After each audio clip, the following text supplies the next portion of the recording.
আমরা গত বছরের ন্যায় এই বছরও নেত্রকোনা জেলা এর সবগুলো পূজা মণ্ডপের নিরাপত্তার জন্য আমরা পরিকল্পনা করেছি। বিশেষ করে সীমান্ত থেকে 8 কিলোমিটারের মধ্যে যে সকল পূজা মণ্ডপ রয়েছে প্রত্যেকটা পূজা মণ্ডপে বিজিবি ফিজিক্যালি নিরাপত্তা দেওয়ার পরিকল্পনা গ্রহণ করেছে।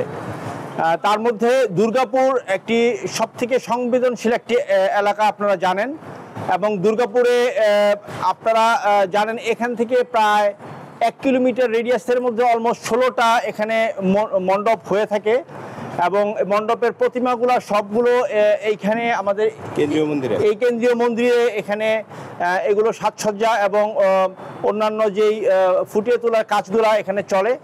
ফলে এখানকার যেন কোনো প্রকার নিরাপত্তার বিঘ্ন সৃষ্টি না হয় এই জন্য আমরা আজকে থেকে এইখানে আমরা ক্যাম্প করেছি। এই আমাদের যে অডিটোরিয়ামটি রয়েছে দুর্গাপুর উপজেলা পরিষদ অডিটোরিয়াম, সেখানে আমরা 2 প্লাটুন বিজিবি মোতায়েনের মাধ্যমে আমরা এখানে একটা ক্যাম্প স্থাপন করেছি। এই ক্যাম্প থেকে মূলত এই 16টি